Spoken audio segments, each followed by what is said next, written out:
Alright, a bit of a temporal sorcery here because this is not how I started my workout, but I wanted to get the 75 kilo bench fail out of the way for the giggles. So this should be about when my scapula decides to go for a holiday.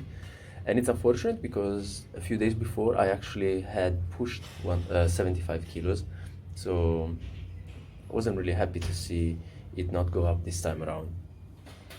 But this time I want to tell a bit of a story.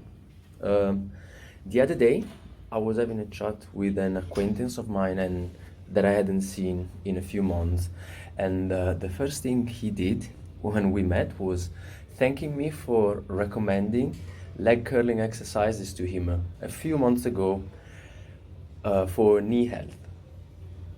Now, not that I came up with this anyways, the knees over toes guy was the eye opener in this sense, but I had been doing them for a while back then, and I had great results with my own knee issue from ages ago. So back when he told me he had knee surgery, and after rehab he was still feeling like the knee was still nagging him. It didn't go back to the way it used to be. I suggested trying some resisted knee flexions as an addition to whatever he was doing, as my own research, let's say, had brought me to play around with them, and they dramatically improved the situation for me, almost a decade after the injury.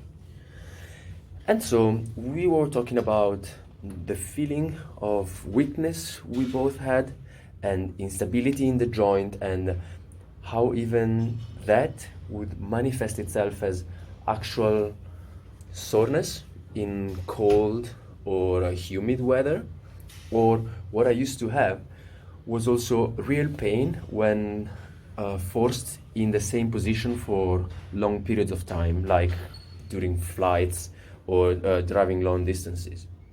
So I believe he had torn his ACL, and that's what he got surgery for. But afterwards he went back to playing football, and he was feeling so-so. And even the doctor had told him that football would not be a recommended activity any longer.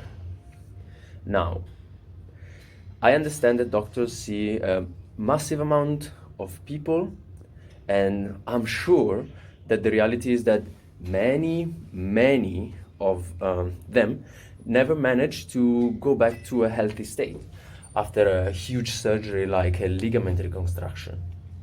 And so cautionary advice, such as not recommending playing football again, makes sense in light of this evidence.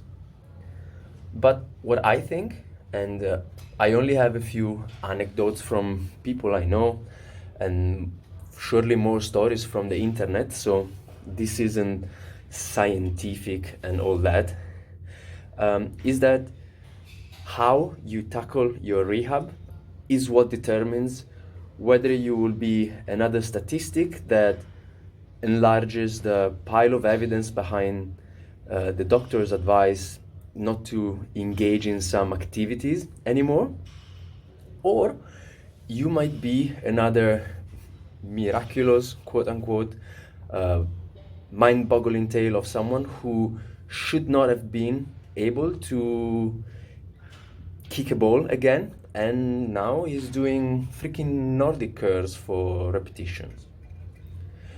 Now, I don't think this guy actually progressed towards Nordic curls. I just told him to do resisted knee flexions like leg curls. But he did put the work in, and he was determined to get back to a healthy state. And those are the only two things that most people with these issues realistically need. They accept that the doctors have done what they could from their end, and that there is still a lot more to do. But no one else can do that other than themselves, really. If you do not consistently work to recover from an injury with intent and the will to learn, and probably suffer a bit along the way, you might never really be able to do the things you used to do. Is that something worth settling for? Hell no. Roll up your sleeves. The job isn't finished. Ciao.